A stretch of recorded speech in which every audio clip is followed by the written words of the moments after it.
இயேசுவே உம்மை வணங்குகிறோம், எம் வாழ்வை உமக்கு அளிக்கின்றோம்.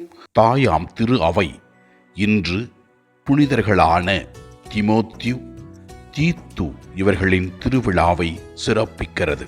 ஆண்டவரின் நற்செய்தியை தங்கள் வாழ்க்கை மூலமாக இவர்கள் பரப்ப உதவினார்கள்.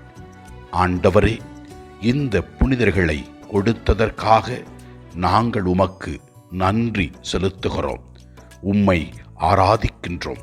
முதல் வாசகத்திலே நாம் பார்க்கின்றோம் எவ்வாறு நற்செய்தியை அறிவித்த புனித சின்னப்பர் மகிழ்ச்சி அடைகிறார் என்பதை பற்றி தெள்ளம் தெளிவாக விளக்குகிறது. நற்செய்தி வாசகத்திலே நாம் பார்க்கின்றோம் எவ்வாறு கடுகு விதை விதைக்கப்பட்டு உயர்ந்த மரமாக விளங்குகிறதோ, அதே போல விண்ணரசின் மதிப்பீடுகளும் விண்ணரசும் கடவுளால் இந்த உலகத்திலே வளர்க்கப்படும் என்று விளக்குகிறது.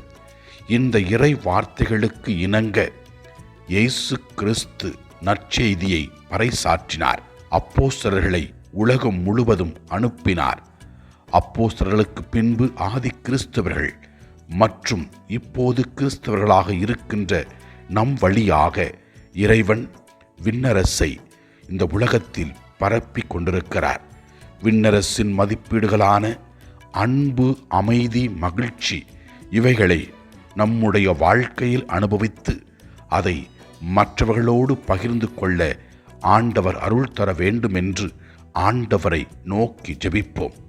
ஆண்டவரே, உமது அருள் பிரசன்னத்தில் இருக்கிற நாங்கள் உம்மை நோக்கி வேண்டுகிறோம். நற்செய்தி பணியை செய்கிற ஒவ்வொரு நபர்களை ஆசீர்வதியும். எங்கள் குடும்பத்தில் உள்ள எல்லா குழந்தைகளை ஆசீர்வதியும். நோயால் அவதிப்படுகிற மக்களை ஆசீர்வதியும்.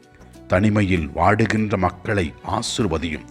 நாங்கள் அனைவரும் உமது உடன் இருப்பை உணர்ந்து ஆசீர்வாதத்தை பெற்று மற்றவர்களுக்கு எங்கள் சொல்லாலும் செயலாலும் நாங்கள் ஆசீர்வாதமாக விளங்க அருள் தாரும். ஆண்டவரை நோக்கி நம்மிடத்திலே யாரெல்லாம் ஜெபத்தை கேட்டார்களோ அவர்களை எல்லாம் ஒப்பு கொடுத்து ஜெபிப்போம். இறைவன் அவர்களையும் அவர்கள் குடும்பத்தையும் நிறைவாக ஆசீர்வதிக்கும்படியாக ஜெபிப்போம். எல்லாம் அல்ல இறைவன், தந்தை, மகன், தூய ஆவியார் நம் ஒவ்வொருவரையும் ஆசீர்வதிப்பாராக. இயேசுவுக்கு புகழ். மரியே வாழ்க. ஆமென்.